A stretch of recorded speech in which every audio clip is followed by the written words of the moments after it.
570 BC, you are standing outside the gates of Babylon, the greatest city of its age. The walls around you are not a legend, they were real. They protected the heart of the Babylonian Empire. But behind these brilliant gates was a world far more complicated than the golden city people remember. Babylon reached its height under King Nebuchadnezzar II, who ruled from 605 to 562 BC. During his reign, Babylon became the center of the Neo-Babylonian Empire. The city was filled with massive architecture, temples, and streets designed to show the power of its rulers. But the greatest symbol of Babylon's power was not just a building, it was a message to the entire world. The Ishtar Gate was one of Babylon's most famous entrances. Its surface was decorated with images of animals connected to Babylonian gods. Every detail had meaning. Every road, temple, and monument reinforced the authority of the empire. But beyond the royal roads was another Babylon, the Babylon of ordinary people. Most people living in Babylon were not kings or priests. They were craftsmen, farmers, traders, soldiers, and workers who kept the city alive. Babylon was not only a palace, it was a living city. People bought goods, made contracts, drank beer, practiced trades, and followed laws written centuries before. But behind this organized world was a question Babylon could never escape. Who paid for its greatness? Because behind every great empire, there were people whose names history never recorded. Nebuchadnezzar II transformed Babylon with enormous building projects.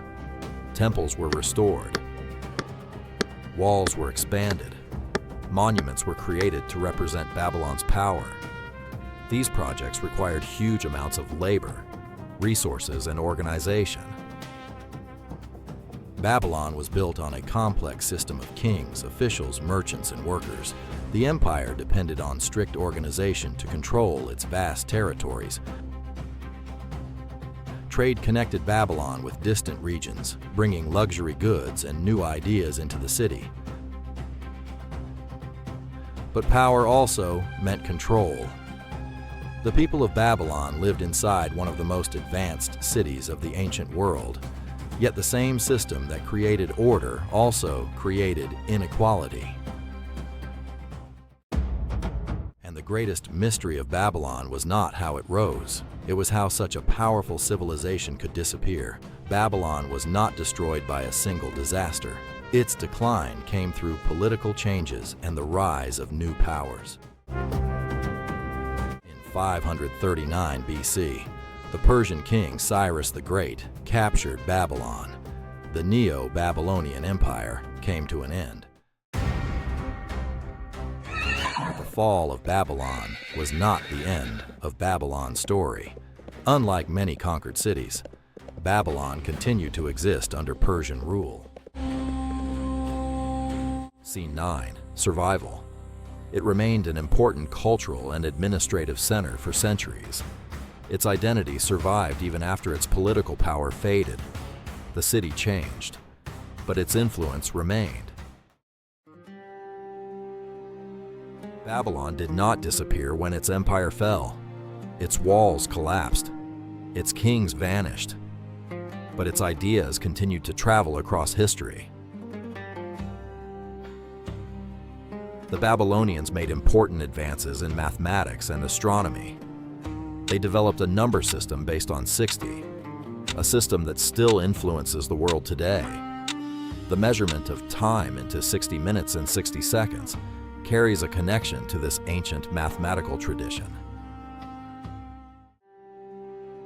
But Babylon's greatest influence was not only in numbers, it was also in the written records they left behind. Contracts, business agreements, legal documents, all recorded on clay tablets. Writing was not only used for kings, it was part of administration, trade, and everyday society. Thousands of surviving tablets reveal how ordinary people lived thousands of years ago.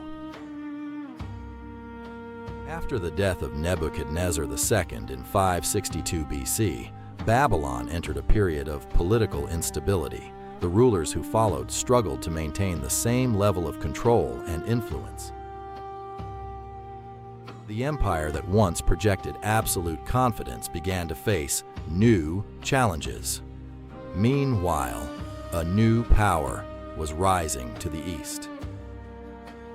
The Persian king Cyrus the Great built a rapidly expanding empire across the region. In 539 BC, Cyrus entered Babylon, and the Neo-Babylonian Empire ended. But Babylon continued. It remained a place of knowledge, culture, and administration. Its political power was gone, but its memory survived. Thousands of years have passed since Babylon stood at the center of the ancient world. The palaces are gone, the kings are gone, but the memory of Babylon remains. Babylon survives because it represents something larger than an empire. It represents humanity's desire to build, discover, and leave something behind. But Babylon also teaches another lesson. Great achievements often come with complicated consequences. The same ambition that created magnificent structures also created systems of power and control. History is rarely only about heroes or victories. It is also about ordinary people who lived through those moments. The people whose names disappeared, but whose world still speaks to us. The city that once ruled an empire eventually became a memory, but the knowledge created there still shapes the world we live in. Babylon was not just a city of the past. It was a reminder of what humans can create and what every civilization must remember. What do you think was Babylon's greatest achievement? Its monuments, its knowledge, or the way it shaped human civilization? The next journey takes us to another ancient world, a city built to show the power of kings, the lost world of Persepolis.